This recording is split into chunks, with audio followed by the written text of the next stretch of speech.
ನಮಸ್ತೆ ಆತ್ಮೀಯರೇ. ನಮ್ಮಲ್ಲಿ ವರ್ಷದಿಂದ ವರ್ಷಕ್ಕೆ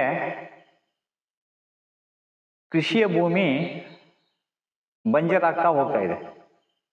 ಇದು ಸರ್ಕಾರಕ್ಕೂ ಗೊತ್ತು, ಕೃಷಿ ಅಧಿಕಾರಿಗಳಿಗೂ ಗೊತ್ತು, ರೈತರಿಗೂ ಗೊತ್ತು. ಗೊತ್ತಿದ್ರೂ ಎಲ್ಲರೂ ಜಾಣಮೌನರಾಗಿದ್ದಾರೆ. ಯಾಕೆ ಜಾಣಮೌನರಾಗಿದ್ದಾರೆ? ಬೆಕ್ಕಿಗೆ ಗಂಟೆ ಕಟ್ಟುವವರು ಯಾರು? ಬೆಕ್ಕಿಗೆ ಗಂಟೆ ಕಟ್ಟುವವರು ಯಾರು ಕಟ್ಟೋದಿಲ್ಲ.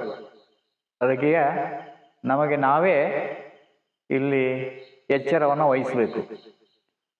ನೋಡ್ತಾ ಇದ್ದೀವಿ, ನಿಮಗೆ ಮುಂದೆ ಯಾವ ರೀತಿಯ ದುರಂತಗಳು ನಮ್ಮ ಕಣ್ಮುಂದೆ ನಡೆಯುತ್ತೆ ಅಂತ ಚೆನ್ನಾಗಿ ನೆನಪಿಟ್ಕೊಂಡು ನೋಡ್ತಾ ಇದ್ದೀವಿ. ಇವತ್ತು ನಿಮಗೆ ಹಸುನೇ ಬೇಡ, ಹಾಲಿನ ಪ್ಯಾಕೆಟು ಮಾರುಕಟ್ಟೆಯಲ್ಲಿ ಇದೆ. ಭತ್ತ ಬೆಳೆಯೋದು ಬೇಡ, ಅಕ್ಕಿ ಮಾರುಕಟ್ಟೆಗೆ ಬರ್ತಾ ಇದೆ. ನಿಮಗೆ ನಿಮ್ಮ ಅಭ್ಯಾಸಗಳನ್ನು, ನಿಮ್ಮ ಚಟಗಳನ್ನು ಬಹುರಾಷ್ಟ್ರೀಯ ಕಂಪನಿಯವರು ಚೆನ್ನಾಗಿ ಅರ್ಥ ಮಾಡ್ಕೊಂಡಿದ್ದಾರೆ. ಇನ್ನು ಮುಂದೆ ನಾವೆಲ್ಲರೂ ಬಹುರಾಷ್ಟ್ರೀಯ ಕಂಪನಿಯ ದಾಸರಾಗಿರ್ಬೇಕಾಗ್ತದೆ. ಈಗಿನ ಮಾಧ್ಯಮದ ಬಗ್ಗೆ ನಾನು ಮೊನ್ನೆನೇ ಒಂದು ವಿಚಾರದಲ್ಲಿ ಮಾಧ್ಯಮದ ಬಗ್ಗೆ ಹೇಳಿದೆ.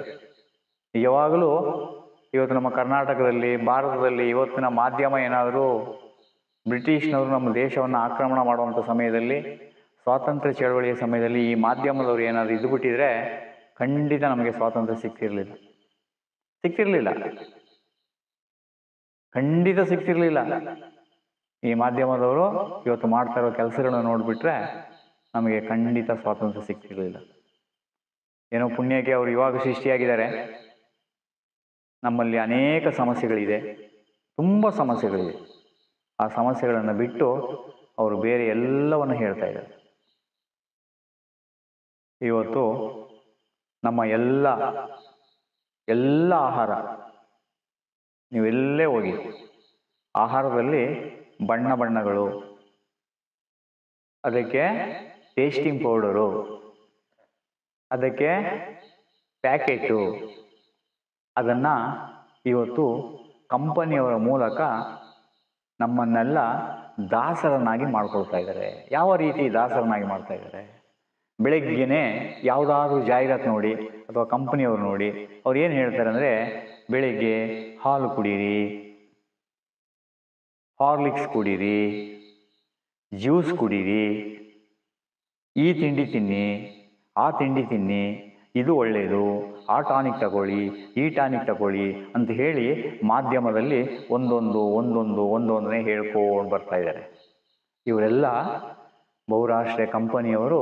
ಈಗ ಒಂದೆರಡು ಕಂಪನಿ ಏನಿಲ್ಲ, ನೂರಾರು ಕಂಪನಿಗಳು ಆಗ್ಬಿಟ್ಟಿದೆ. ನಮ್ಮಲ್ಲಿ ಸಾವಿರಾರು ಕಂಪನಿಗಳು ಸೃಷ್ಟಿಯಾಗಿವೆ. ಒಂದೊಂದು ಕಂಪನಿನೂ ಇವತ್ತು ಜನರ ಆರೋಗ್ಯವನ್ನು ಕೆಡಿಸಲಿಕ್ಕೆ ಯಾವ ರೀತಿಯ ಪ್ಲ್ಯಾನನ್ನು ಮಾಡ್ಕೊಳ್ತಾ ಇದ್ದಾರೆ ಅಂದರೆ ನಿಮಗೆ ಹೇಳಲಿಕ್ಕೆ ಅದು ಆಶ್ಚರ್ಯ ಆಗ್ಬೋದು, ನಿಮಗೆ ನಗುನೂ ಬರುತ್ತೆ. ಏನಪ್ಪ ಇದು, ನಾವು ಇಷ್ಟು ಇವ್ರ ಕೈಗೆ ಸಿಕ್ಕಾಕೊಂಡ್ಬಿಟ್ಟಿದ್ದೀವ ಅಂತ. ನೋಡಿ, ಈ ಅನ್ನ ಸಾರು ಬೇಯಬೇಕಾಗಿರೋದು ಸೌದೆಯಲ್ಲಿ. ಅನ್ನ ಸಾರು ಸೌದೆಯಲ್ಲಿ ಬೇಯಬೇಕು. ಆ ಸೌದೆಯಲ್ಲಿ ಬೇಯಬೇಕಾದ್ರೆ ಓಪನ್ ಪಾತ್ರೆಯಲ್ಲಿ ಅದು ಬೇಯಬೇಕು. ಇವತ್ತು ನಮಗೆ ಸೌದೆನೂ ತಪ್ಪಿಸಿದ್ರು, ಓಪನ್ ಪಾತ್ರೆಯಲ್ಲಿ ಅಡುಗೆ ಮಾಡೋರು ಮನೆಗಳೇ ಇಲ್ಲ. ಕುಕ್ಕರು ಅಥವಾ ಸ್ಟೀಮು, ಕುಕ್ಕರ್ ಬಿಡಿ, ಅವ್ರವ್ರ ಮನೇಲಿ ಅವ್ರವ್ರು ಮಾಡ್ಕೊಳ್ತಾರೆ. ಈ ಸ್ಟೀಮ್ಗಳನ್ನೆಲ್ಲ ಯಾವ ರೀತಿ ಮಾಡ್ತಾ ಇದ್ದಾರೆ ಅಂದರೆ, ಈ ಬಹುರಾಷ್ಟ್ರೀಯ ಕಂಪನಿಯವರು ನಮ್ಮ ಆರೋಗ್ಯವನ್ನು ಕೆಡಿಸೋಕ್ಕೆ, ನಮ್ಮ ಆರೋಗ್ಯ ಕೆಡಿಸಿ ಅವ್ರಿಗೇನು ಲಾಭ ಅಂತ ನೀವು ಕೇಳ್ಬೋದು. ಅವರಿಗೆ ಲಾಭ ಇಷ್ಟೇ, ನಾವೆಲ್ಲರೂ ಅವರಿಗೆ ದಾಸರಾಗಿರಬೇಕು. ಅಂದರೆ ರೋಗ ರುಜಿನಗಳು ಜಾಸ್ತಿ ಆಗಬೇಕು. ರೋಗ ರುಜಿನಗಳು ಜಾಸ್ತಿ ಆದಾಗ ಮಾತ್ರೆಗಳು ವ್ಯಾಪಾರ ಜಾಸ್ತಿ ಆಗ್ತವೆ, ಟೆಸ್ಟಿಂಗ್ ಜಾಸ್ತಿ ಆಗ್ತವೆ, ವೈದ್ಯರು ಸಂಖ್ಯೆ ಜಾಸ್ತಿ ಆಗ್ತದೆ. ಯಾವ ದೇಶದಲ್ಲಿ, ಯಾವ ರಾಜ್ಯದಲ್ಲಿ, ಯಾವ ಗ್ರಾಮದಲ್ಲಿ ವೈದ್ಯರು ಜಾಸ್ತಿ ಇದ್ದಷ್ಟು ಅಲ್ಲಿ ರೋಗ ರುಜಿನಗಳು ಜಾಸ್ತಿ. ಚೆನ್ನಾಗಿ ಅರ್ಥ ಮಾಡ್ಕೊಳ್ಳಿ. ನಿಮ್ಮ ಊರಲ್ಲಿ ಏನಾದರೂ ದೊಡ್ಡ ಆಸ್ಪತ್ರೆಗಳಿದೆ ಅಂದರೆ ನೀವು ಇಲ್ಲಿ ರೋಗಿಗಳ ಸಂಖ್ಯೆ ಜಾಸ್ತಿ ಇದೆ ಅಂತ ಅರ್ಥ.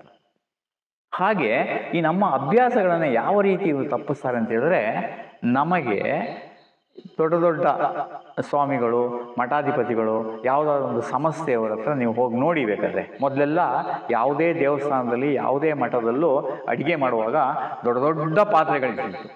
ನಾವು ಕಣ್ಣಲ್ಲಿ ನೋಡಿದ್ದೀವಿ. ನಾವು ದೊಡ್ಡ ದೊಡ್ಡ ಪಾತ್ರೆಗಳು, ಊರಿನ 4-5 ಜನ ಮುಖ್ಯಸ್ಥರು ಸೇರಿಕೊಂಡು ಸೌದೆ ಒಲೆಯನ್ನು ಹಾಕಿ ಸೌದೆಯಲ್ಲಿ ಅಡುಗೆ ಮಾಡಿ ಎಲ್ಲರಿಗೂ ಬಡಿಸ್ತಾ ಇದ್ರು.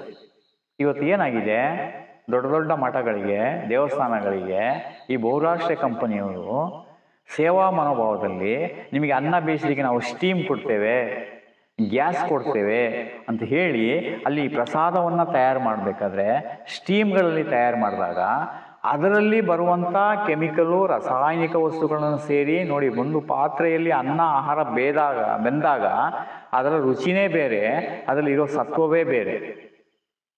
ಅದೇ ನಾವು ಸ್ಟೀಮಲ್ಲಿ ಬೆಂದ ಆಹಾರವನ್ನು ಸೇವಿಸಿದಾಗ ಏನಾಗುತ್ತೆ, ನಮಗೆ ಅನೇಕ ರೋಗಗಳು ಬರ್ತವೆ. ಈ ಅನೇಕ ರೋಗಗಳು ಬಂದಾಗ ನಾವು ಹೆಚ್ಚು ಮಾತ್ರೆಯನ್ನು ತಿನ್ನಬೇಕಾಗ್ತದೆ. ಆಮೇಲೆ ಈಗೆಲ್ಲ ನೋಡಿ, ಎಲ್ಲ ಮೊದಲೆಲ್ಲ ಮದುವೆ ಮನೆಗಳಲ್ಲಿ ಹೋಗಲಿ, ಸಭೆ ಸಮಾರಂಭಗಳಿಗೆ ಹೋಗಲಿ, ಒಂದು ಲೋಟ ಇಟ್ಬಿಟ್ಟು ನಿಮ್ಗೆ ಏನು ಮಾಡೋರು, ನೀರನ್ನು ಕೆಟ್ಟಲಲ್ಲಿ ತಗೊಂಡು ಹುಯ್ತಾ ಇದ್ರು. ಇವತ್ತೇನು ಮಾಡ್ತಾ ಇದ್ದಾರೆ, ಮನೆ ಎಲ್ಲರ ಊಟದ ತಟ್ಟೆ ಎಲೆಯ ಮುಂದೆ ಒಂದು ಅರ್ಧ ಬಾಟ್ಲು ನೀರನ್ನು ಇಟ್ಕೊಂಡು ಹೋಗ್ತಾ ಇದ್ದಾರೆ. ಅಂದರೆ ಕೇಳಿದ್ರೆ ಅವ್ರು ಹೇಳ್ತಾರೆ, ಇದು ತುಂಬ ಹೈಜೆನಿಕ್ಕು, ಭಾಳ ಶುದ್ಧವಾಗಿದೆ ನೀರು ಅಂತ ಹೇಳಿದ್ರು. ಇವತ್ತು ಬಾಟ್ಲು ನೀರು ವಿಷ. ಈ ವಿಷವನ್ನು ಯಾವುದಾದ್ರೂ ಒಂದು ರೂಪದಲ್ಲಿ ನಿಮ್ಮ ದೇಹಕ್ಕೆ ನುಗ್ಗಿಸ್ಬೇಕು ಅವರು. ಆಮೇಲೆ ಅವ್ರು ಏನು ಮಾಡ್ತಾರೆ, ಪ್ರಸಾದಗಳಿಗೆ ಬಳಸ್ತಾ ಇರೋಂಥ ನೋಡಿ, ಪ್ರಸಾದಗಳಿಗೆ ನಾವು ಪ್ರಸಾದ, ದೇವ್ರ ಪ್ರಸಾದ. ನಾನು ಯಾರನ್ನೂ ಇಲ್ಲಿ ಟೀಕೆ ಮಾಡ್ತಾ ಇಲ್ಲ, ಇಲ್ಲಿ ಯಾವನ್ನೂ ಹೇಳ್ತಾ ಇಲ್ಲ, ಸತ್ಯವನ್ನು ಹೇಳ್ತಾ ಇದ್ದೀನಿ ಅಷ್ಟೇ. ಈ ಸತ್ಯ ನಿಮ್ಗೆ ಅರಗಿಸ್ಕೊಳಕ್ ಆಗದಿದ್ಮೇಲೆ ನಾನೇನು ಮಾಡೋಕ್ಕಾಗಲ್ಲ.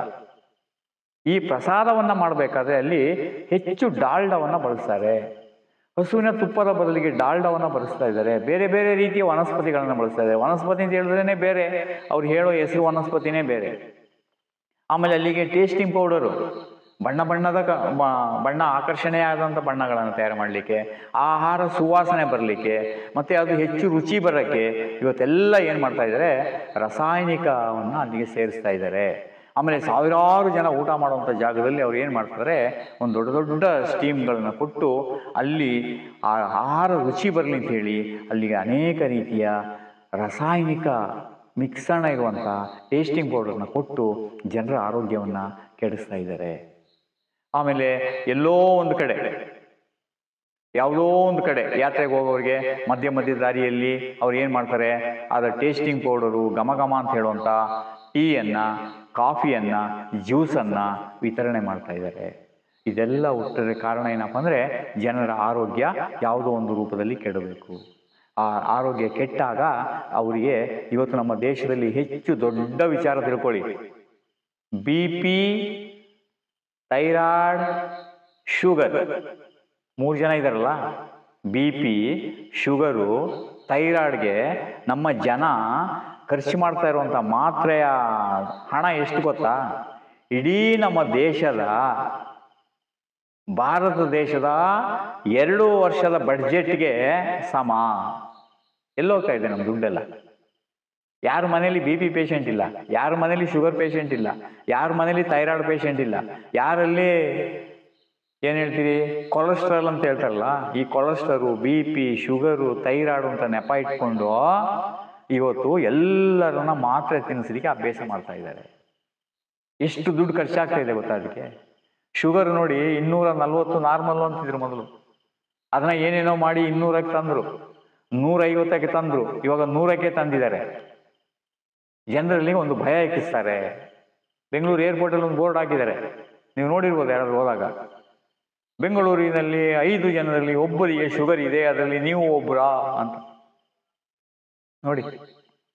ಬೆಂಗಳೂರು ನಗರದಲ್ಲಿ 5 ಜನರಲ್ಲಿ ಒಬ್ಬರಿಗೆ ಶುಗರ್ ಇದೆ, ಅದರಲ್ಲಿ ನೀವು ಒಬ್ಬರಾ? ಟೆಸ್ಟ್ ಮಾಡಿಸ್ಕೊಳ್ಳಿ, ಪರೀಕ್ಷೆ ಮಾಡಿಸ್ಕೊಳ್ಳಿ, ಇದನ್ನು ತಿನ್ನಿ, ಅದನ್ನು ತಿನ್ನಿ. ಎಲ್ಲದಕ್ಕೂ ಕಾರಣ ನಮ್ಮ ಆಹಾರದ ಪದ್ಧತಿಯನ್ನು ಬದಲಾಯಿಸ್ತಾ ಇದ್ದಾರೆ. ಆಹಾರ ಪದ್ಧತಿಯನ್ನು ನಮ್ಮಲ್ಲಿ ಬದಲಾಯಿಸ್ತಾ ಇರೋದ್ರಿಂದನೇ ನಮ್ಮಲ್ಲಿ ಆರೋಗ್ಯದ ಸಮಸ್ಯೆ ಬರೋಕ್ಕೆ ಮೂಲ ಕಾರಣ. ನೋಡಿ, ನಮ್ಮಲ್ಲಿ ಮೊದಲೆಲ್ಲ ಹೆಸರುಕಾಳು, ಕಡಲೆಕಾಳು, ಮೊಳಕೆ ಬರಿಸಿ ತಿಂತಾಯಿದ್ರು, ಸೌತೆಕಾಯಿಯನ್ನು, ಹಣ್ಣುಗಳನ್ನು ಹಾಗೇ ತಿಂತಾಯಿದ್ರು. ಈಗ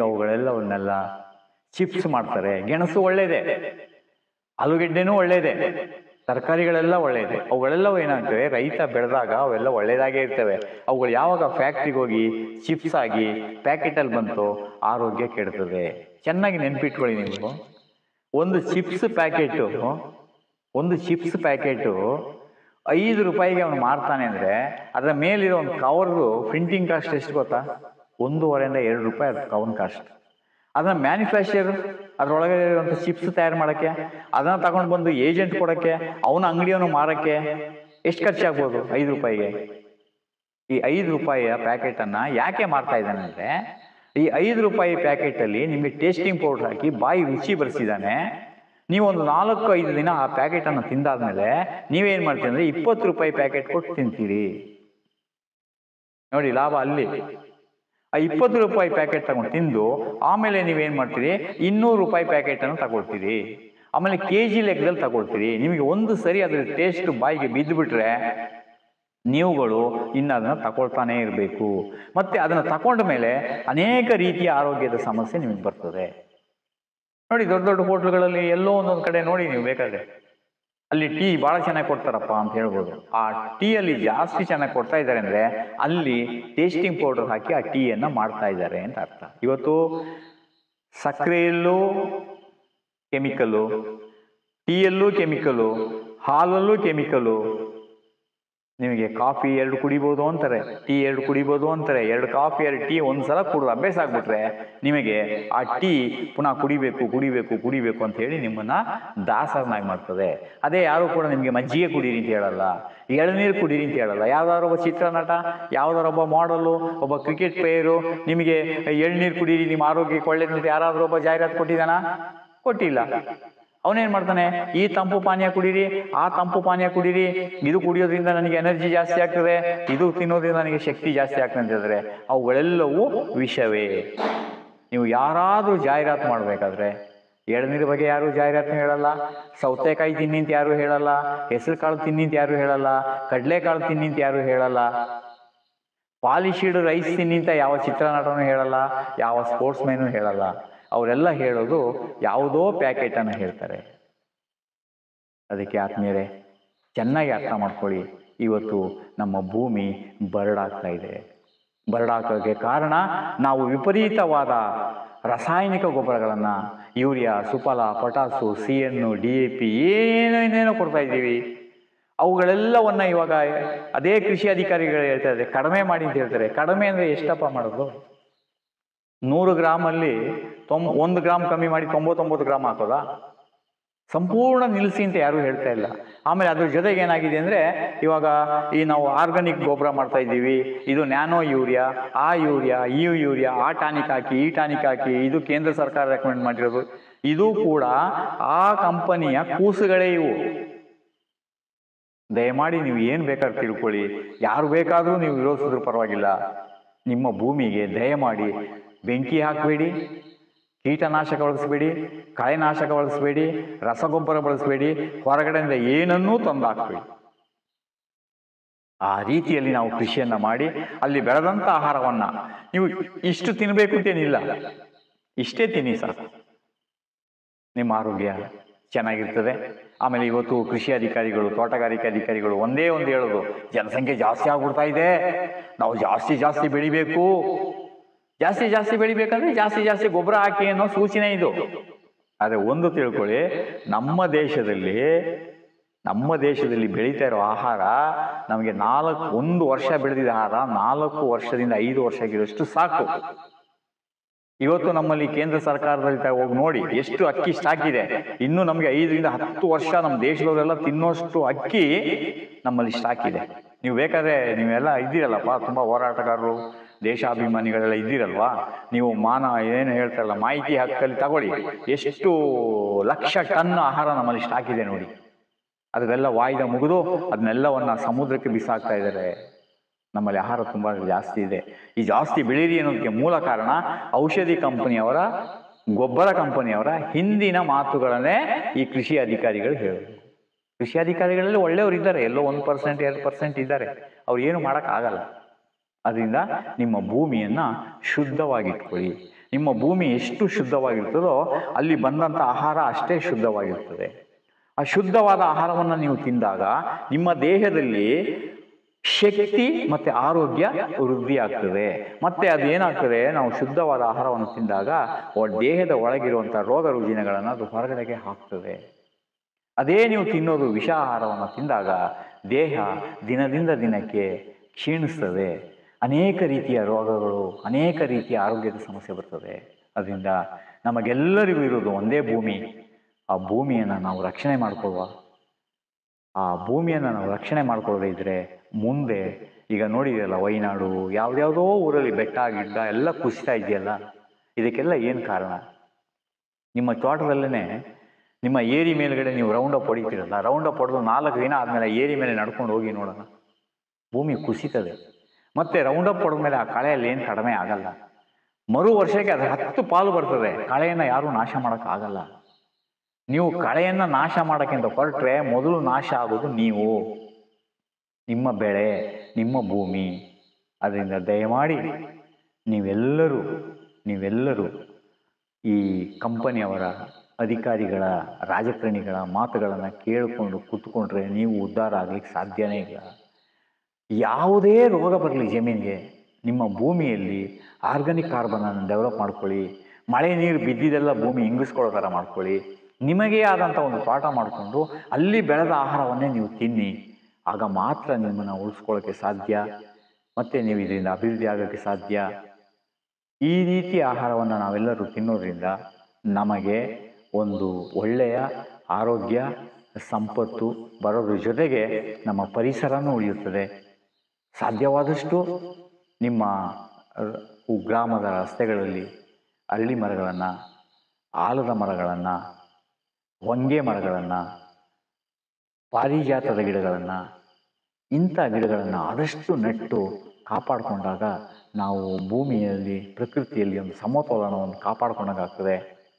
ಎಲ್ಲ ಪ್ರಾಣಿ ಪಕ್ಷಿಗಳನ್ನು ನಾವು ಪ್ರೀತಿಸಬೇಕು, ಎಲ್ಲ ಜನರನ್ನು ನಾವು ಪ್ರೀತಿಸಬೇಕು. ಮತ್ತು ನಾವು ಯಾವಾಗಲೂ ಲೋಕ ಸಮಸ್ತ ಸುಖಿನೋ ಭವಂತು ಅನ್ನೋ ಒಂದು ವಾಕ್ಯಕ್ಕೆ ನಾವೆಲ್ಲರೂ ಬದ್ಧರಾಗಿರಬೇಕು. ಲೋಕದಲ್ಲಿ ಬರೀ ಮಾನವ ಒಬ್ಬನೇ ಬದುಕೋಕ್ಕಿರೋ ಹಕ್ಕಲ್ಲ. ಮಾನವ ಬದುಕಿರಬೇಕಂದ್ರೆ ಇಡೀ ಜೀವ ಸಂಕುಲನ ಬದುಕಿದರೆ ಮಾತ್ರ ಮಾನವ ಬದುಕಿರೋಕ್ಕೆ ಸಾಧ್ಯ. ನೋಡಿ, ಒಂದು ಜೇನುನೊಣ ಸಂತತಿ ನಾಶ ಆಗಿ 4 ವರ್ಷದಲ್ಲಿ ಮನುಕುಲವೇ ನಾಶ ಆಗ್ತದೆ. ಅದರಿಂದ ಜೇನುಹುಳನೂ ಬದುಕಬೇಕು, ಎಲ್ಲ ಪ್ರಾಣಿ ಪಕ್ಷಿಗಳು ಬದುಕಬೇಕು, ಎರೆಹುಳನೂ ಇರಬೇಕು ಭೂಮಿಯಲ್ಲಿ, ಎಲ್ಲವೂ ಇರಬೇಕು. ಎಲ್ಲರೂ ಇದ್ದರೆ ನಾವಿದ್ದರೆ ಎಲ್ಲವೂ ಅಲ್ಲ. ನಿಮಗೆಲ್ಲ ಒಳ್ಳೆಯದಾಗಲಿ. ಎಲ್ಲರೂ ಕೃಷಿಗೆ ಬನ್ನಿ. ನಿಮ್ಮ ಪರಿಸರ ಮತ್ತು ಪ್ರಕೃತಿಯನ್ನು ನೀವೆಲ್ಲರೂ ಪ್ರೀತಿಸಿ. ನಿಮಗೆಲ್ಲರಿಗೂ ಒಳ್ಳೆಯದಾಗಲಿ. ಲೋಕ ಸಮಸ್ತ ಸುಖಿನೋ ಭವಂತು. ನಮಸ್ತೆ.